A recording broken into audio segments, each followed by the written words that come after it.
Koro wadhi nyaka kaunti ma Migori kama komiti ma ochugi kod od bura mar Migori mar piedho ji 6 ma ogwel kaka jotend migepe utieko chenro mar piedho ji 6 go.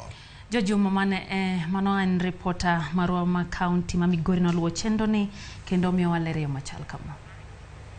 Bang' Julius Nyerere ma ogwel e migawno ma thieth, Morris Otunga e migawno mar omenda, Laktar Mogesi Samburu e migawno ma somo, kit chwech kaachiel kod ojende, kaachiel kod Lucas Mosenda mabende ogwel e migawno mar pur, pith jamni kaachiel kod re, ne chopo e nyim kamiti mochuogi kod bono ma Migori mar piedhogi odiochieng' manyoro, odiochieng' makawuono Kalebo Pondi ma ogwel e migawno ma jotich kaachiel kod sirikal mar loch gwenge, kaachiel kod Rab Robi ma ogwel e migawno mar aluora, kaachiel kod midhierogo mag apoya ne ochopo e nyim kamitini.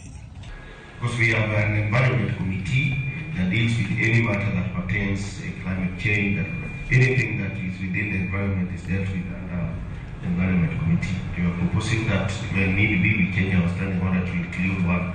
So maybe if I know it is better.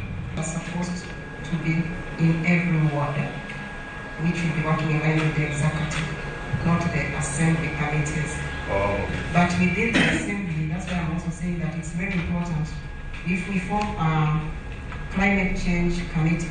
Kamiti ni ma otelne kod speaker Molbono Wino Likowa ne obedo kod kinde malose cha 6 mar piedho Pondi kaachiel kod Robi magin mokum ji 6 ma gavana Ochilo Yako ne ogwelo mondo koro be jotend migepe e piny owacho mare. You must have professionalism in whatever you are doing.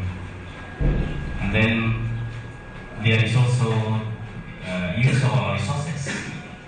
We use our resources efficiently. And that's why we are talking about integrity. There must be integrity and efficient use of our resources. And in the public service, you must also allow people to participate. Kani uwe giko mar chenro ni, Speaker ni Molbono ma Migori Wino Likowa ne owach ni kaka kamiti koro gigeno chwalo report ka otende kod chenro ma pietho e nyim od burani chieng' tich ariyo ma juma manyien. In my own assessment, the others may have their own opinion, but in my own assessment, the exercise went on very well. We had very competent people, and we had very interesting meeting and vetting and interviews and what have you. So in my own judgment, I was satisfied. Nyaka sani gavana Ochilo Yako pok ochiwo nying jogo eko madoer mondo koro ti kaka jotend migepe mamoko ma oting'o mano mar wuoth kaachiel kod apaya, mano mar loho kaachiel kod mano mar pi kod teko. George Juma, Ramogi TV, Migori.